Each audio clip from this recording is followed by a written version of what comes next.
আসসালামু আলাইকুম ওয়া রাহমাতুল্লাহ। প্রিয় ভাই ও বোনেরা, আজকের গল্পটি এক রহস্যময় অরণ্যের। এমন এক বনভূমি যেখানে দিনের আলো গাছের ঘন ছায়া ভেদ করে সহজে মাটিতে পৌঁছাতে পারত না। চারদিকে ছিল নিস্তব্ধতা, আর প্রতিটি শব্দে যেন লুকিয়ে থাকত অজানা আতঙ্ক। সেই গভীর জঙ্গলের মাঝেই বাস করত এক শিকারী। তার নাম ছিল করিম। নাম করিম হলেও তার অন্তরে করুণা বলতে কিছুই ছিল না। আশেপাশের লোকেরা তাকে ডাকত এক নামেই, নিষ্ঠুর শিকারী। তার ছোঁড়া তীর খুব কমই লক্ষ্যভ্রষ্ট হতো। বনের পশু পাখিরা দূর থেকেই তার পদশব্দ চিনে ভয়ে পালিয়ে যেত। তার ঘরের দেয়ালে ঝুলে থাকত অসংখ্য প্রাণীর শিং, চামড়া আর হাড়, যেন তার পাষাণ হৃদয়ের নীরব সাক্ষী। শিকার তার কাছে শুধু জীবিকা ছিল না, ছিল এক অহংকার, এক নেশা। প্রতিটি নতুন শিকার তাকে আরো উদ্ধত করে তুলত। এই বিশাল পৃথিবীতে সে ছিল একা। লোভ আর নিষ্ঠুরতা তাকে পরিবার, সমাজ, সবার কাছ থেকে দূরে সরিয়ে দিয়েছিল। সে বিশ্বাস করত শক্তি আর কৌশলই সব কিছু। এর বাইরে আর কোনো শক্তি আছে তা সে মানতেই চাইত না। কিন্তু সে জানত না, দুনিয়ার দৃশ্যমান শক্তির বাইরেও এমন এক শক্তি আছে যার ইশারা ছাড়া একটি পাতাও নড়ে না। খুব শীঘ্রই তার জীবনে এমন এক ঘটনা ঘটতে চলেছিল যা তার অহংকারকে ভেঙে চুরমার করে দেবে। এই কাহিনী শুধু এক শিকারী আর এক হরিণীর নয়, এটি এক কঠিন হৃদয়ের বদলে যাওয়ার গল্প। এটি এমন এক অসহায় প্রাণীর গল্প যে চরম বিপদের মাঝেও তার রবের ওপর ভরসা হারায়নি। একদিন ভোরবেলা করিম তার ধনুক কাঁধে নিয়ে জঙ্গলের গভীরে প্রবেশ করল। তার চোখে তখন শুধু শিকার পাওয়ার নেশা। কিছু দূর এগিয়ে সে একটি ঝর্ণার ধারে এসে দাঁড়ালো। সেখানে সে দেখল এক অপূর্ব সুন্দর হরিণী শান্তভাবে পানি পান করছে। সকালের আলোয় তার শরীর সোনার মতো ঝলমল করছিল। কিন্তু করিমের চোখে সেই সৌন্দর্য ধরা পড়ল না। সে দেখল অন্য কিছু। হরিণীটি গর্ভবতী।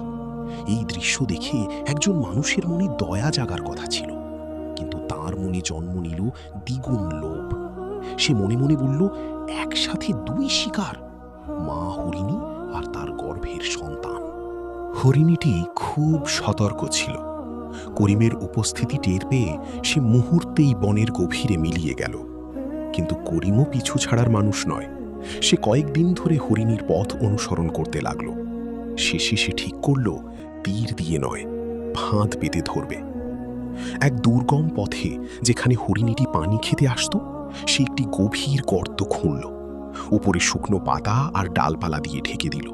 পাশে রাখল শক্ত দড়ির ফাঁস, যেন পড়া মাত্রই হরিণীর পা আটকে যায়। নিজের তৈরি ফাঁদের দিকে তাকিয়ে তার মুখে ভয়ঙ্কর হাসি ফুটে উঠল। রাত নেমে এলো। ক্ষুধার্ত ও তৃষ্ণার্ত হরিণীটি অবশেষে সেই পথে এগিয়ে এলো। নিজের অনাগত সন্তানের জন্য তাকে পানি পান করতেই হবে। ধীরে ধীরে পা ফেলতে ফেলতে সে সামনে এগোচ্ছিল। কিন্তু হঠাৎ করেই শুকনো পাতার নিচের মাটি ভেঙে গেল। পর মুহূর্তেই দড়ির ফাঁস তার পায়ে শক্ত হয়ে বসে গেল। যন্ত্রণায় সে ছটফট করতে লাগল। যত ছাড়ানোর চেষ্টা করছিল, ফাঁস তত গভীরে বসে যাচ্ছিল। পা থেকে রক্ত ঝরতে লাগল। গাছের আড়াল থেকে করিম সব দেখছিল। শিকার ফাঁদে পড়েছে দেখে তার চোখে আনন্দের ঝিলিক ফুটে উঠল। সে ভাবল, সকাল হলে সহজেই ধরে নিয়ে যাবে। কিন্তু হরিণীটি যখন বুঝল নিজের শক্তিতে মুক্তি পাওয়া অসম্ভব, তখন সে শান্ত হয়ে গেল। সে আকাশের দিকে তাকালো। তার মুখে ভাষা ছিল না, কিন্তু হৃদয় কথা বলছিল। হে আমার রব, তুমি তো সব দেখছো। আমি অসহায়।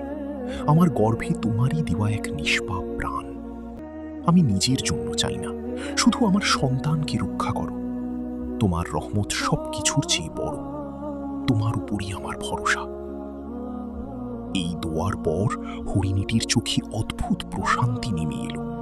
সে আর ছটফট করল না, শান্তভাবে অপেক্ষা করতে লাগল।